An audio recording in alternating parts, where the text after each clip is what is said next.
Ratni tiba-tiba berlari dan mendorong tubuh lelaki itu hingga terjatuh ke lantai. Semua orang yang turut menyaksikan kaget bukan main dengan wanita yang sering kusebut memiliki tangan perkasa itu. "Ah, siapa wanita itu?" ucap lelaki itu emosi. Tak ingin keributan terus berlanjut, beberapa orang security telah datang untuk mengamankan lelaki itu. Namun, di mana Ratni? Setelah berlari mendorong lelaki itu, aku tak melihat sosoknya lagi di sini. Aku menyusuri beberapa mobil yang sedang berjejer terparkir hingga sampai ke ujung di dekat jalan raya. Kulihat sosoknya sedang berjongkok, entah apa yang sedang dilakukannya. "Ratni," panggilku, namun ia tak segera menjawab. Aku melangkahkan kaki untuk lebih mendekat kepadanya. "Kamu kenapa?" Astaga, terlihat Ratni dengan posisi berjongkok dan sedang muntah. "Mas, sungguh, aku sudah tak tahan lagi. Makanan itu terus berontak dan sungguh tak bisa menyatu dengan ususku, hingga akhirnya aku harus mengeluarkannya." Aku membuang nafas lega. "Syukurlah, hanya soal makanan yang tak bisa dicerna. Lain kali kamu bilang sama Mas, jangan langsung lari menyerobot kayak tadi, Mas sampai khawatir loh nyariin kamu." Masnya lagi tegang nonton, udah kayak wartawan lagi meliput berita. Mana dengar Ratni panggil tadi. "Lantas, jika hanya ingin muntah, kenapa kamu tidak ke toilet dan malah berlari keluar?" Ratni memang rencananya mau bantuin wanita itu, Mas. Ratni kasihan. Namun, setelah mendorong kuat laki-laki itu, tiba-tiba makanan dalam perutku langsung berontak. Entah mereka berdemo karena tidak setuju dengan tindakanku itu. Aku menepuk jidatku. Untunglah petugas keamanan segera datang, dan orang-orang masih terfokus pada keributan itu dan tak ada yang memperhatikan Ratni. "Lain kali, jangan seperti itu, nanti panjang urusannya." Aku mengajaknya untuk kembali lagi ke dalam dan duduk di meja kami. Namun, tiba-tiba Andra datang dan menghampiri kami. "Ratni," ucap Andra menatap dalam wajah Ratni. "Siapa?" "Rama." "Kak Ramadan, astaga, aku sampai tidak bisa mengenali loh." "Iya, Andra Ramadan." Rama adalah nama tengah Andra, namun di sekolah ia lebih populer dengan nama Andra.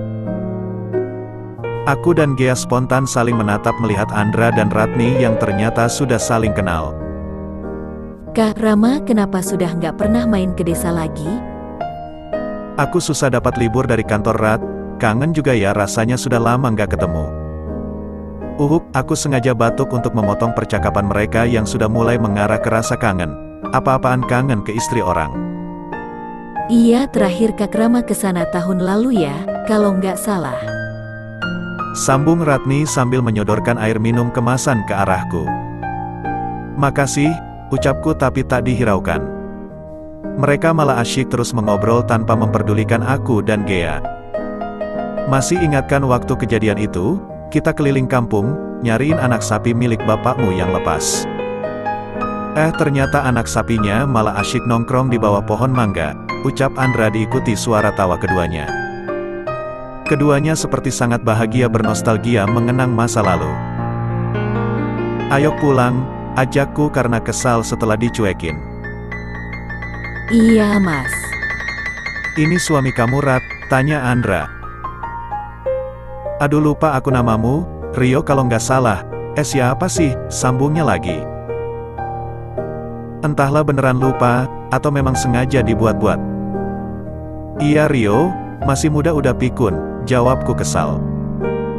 Enak saja, aku mengingatnya dengan jelas namun namaku saja tak diingat. Walaupun aku tak sepopuler dirinya saat di sekolah dulu, tapi kurasa sangat keterlaluan kalau namaku saja sampai tak bisa diingat. "Kamu kenal sama wanita desa ini?" Gea tiba-tiba memotong obrolan.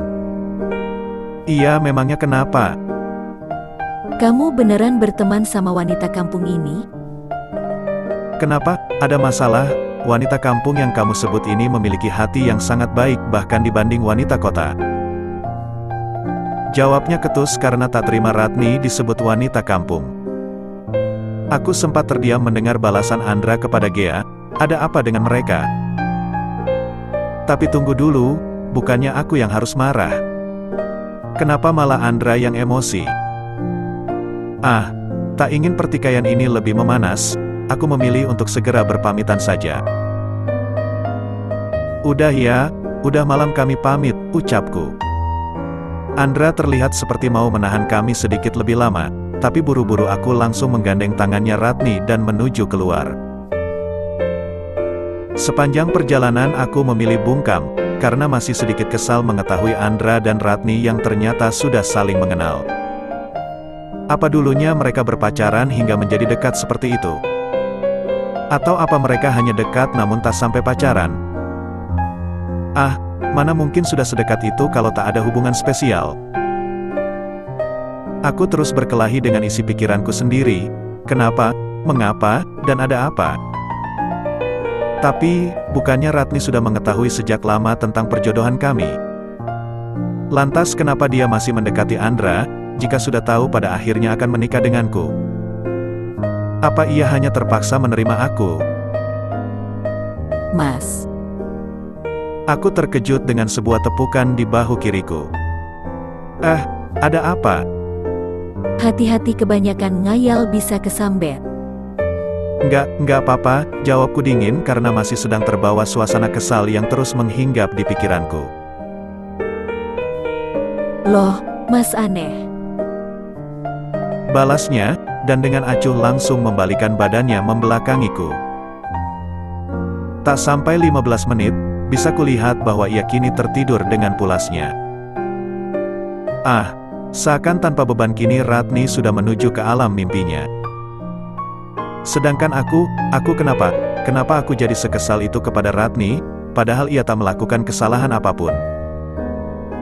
Bila dipikir secara logis, memang tak ada alasan buatku untuk marah. Namun, kenapa perasaanku masih saja terasa tak enak, mengingat kejadian tadi? Apa aku cemburu? Mana mungkin. Aku bukan tipikal cowok yang pencemburu, apalagi overthinking. Itu sama sekali bukan aku. Aku berusaha menyingkirkan perasaan tak enak ini dari hatiku. Namun semakin aku berusaha, emosi ini membuatku tak bisa untuk memejamkan mataku. Diam-diam aku memeriksa ponselnya Ratni, siapa tahu mereka telah tukeran nomor telepon. Namun tak ada yang aneh, nomor telepon Andra sama sekali tak tersimpan di sana. Aduh, apa-apaan aku ini? Tubuhku berguling-guling ke kiri dan ke kanan untuk mencari kenyamanan, tapi bukannya mendapat kenyamanan, gerakanku malah membangunkan Ratni yang sudah terlelap dalam tidurnya. Ada apa? Ucapnya sambil membalikan badannya ke arahku. Dek, jantungku kini berdetak kencang dan semakin kencang. Emosi yang meledak di dada kini sirna entah kemana.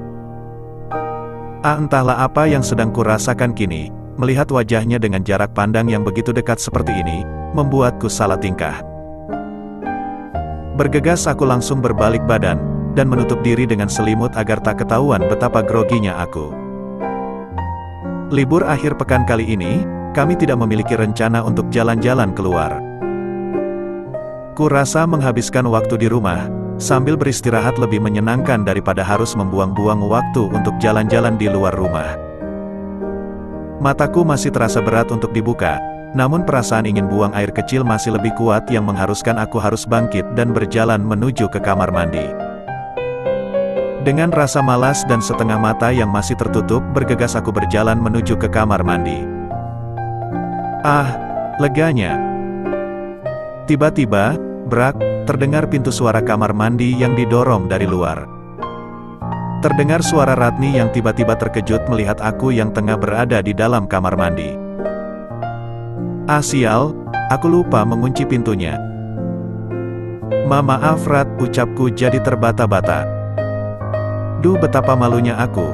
Dengan secepat kilat bergegas aku merapikan kembali celanaku dan segera keluar dari toilet dan menuju ke ruangan kerjaku. Tak lupa, kali ini aku mengunci pintu ruangan kerjaku. Rasa kantuk tadi yang begitu dahsyat, kini hilang dalam sekejap mata. Mas, mau Ratni buatkan kopi? Terdengar suara Ratni dari luar. Enggak usah, Mas nggak haus. Duh, kenapa aku jadi salah tingkah begini? Dan sepertinya seharian ini aku akan mengurung diri di dalam ruangan ini, karena malu akan kejadian tadi.